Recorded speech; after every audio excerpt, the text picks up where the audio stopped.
So now I'm going to talk about how to rank number one on Google for your desired keyword. And the most important thing that you want to consider when you want to rank on Google is the search intent of a keyword.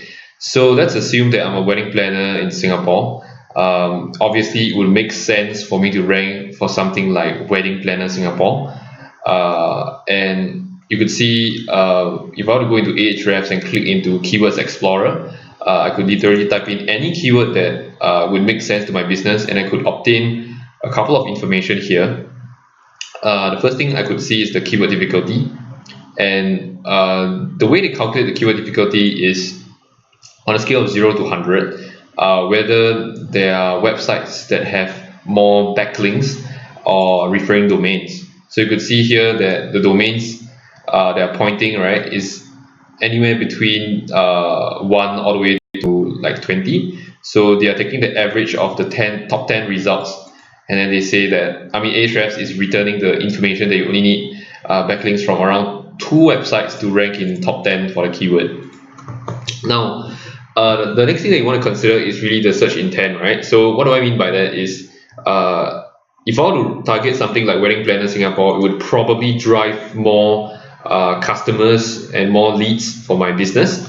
But if I were to type something as generic as just wedding, it wouldn't really make sense for my business, because people that are typing wedding probably are not even looking for a wedding planner at all, right? They probably just want to find out what does a wedding mean, and what does a wedding do, right? They are finding out information about what wedding means, but they're not necessarily looking for a wedding planner. So obviously it wouldn't make sense for me to target this keyword, and besides, it's impossible for my website to rank for it, because if, let's say, I have a new website, it's going to be insanely difficult for me to go against things like Wikipedia, Brights.com and whatnot, right?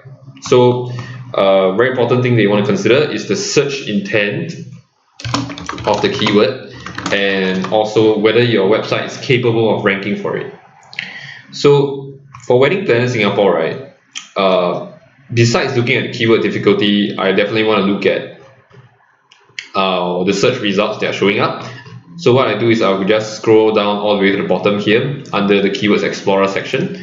I could see that the top, I would say, top 10, right, results literally are all majority of them are actually from aggregator sites. So what aggregator sites are basically independent review sites that compare between multiple vendors.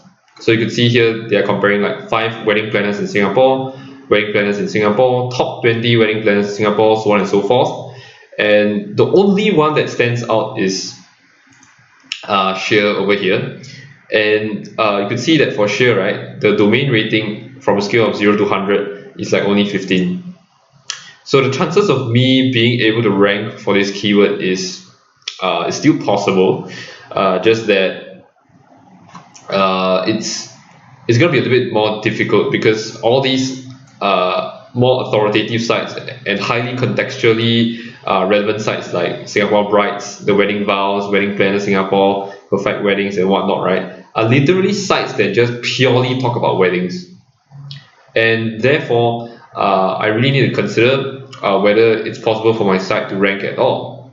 And if I were to go through the second page of the results, you can see that there are some wedding planners below here, like the local businesses like Everett Weds, TE Planner, and Wedding Diary and whatnot. So obviously it's still possible to push these results to rank above highly authoritative sites like CNA and Singapore Brights and whatnot. But the one thing you want to consider is whether you want to take the risk, right? Because at the end of the day, you don't control the search results. Google is the one that controls it. And if you were to invest a little bit more resources into trying to rank for this keyword, you could potentially do it, but you're taking on a risk on whether it's possible for your website to rank on that at all, right? So that's something that you need to consider as well.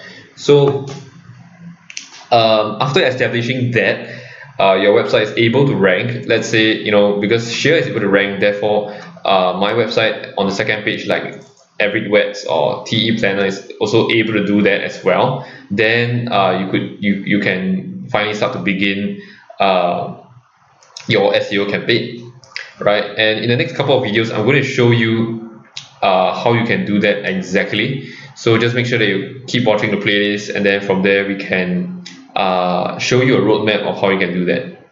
So thank you for watching, and see you in the next video.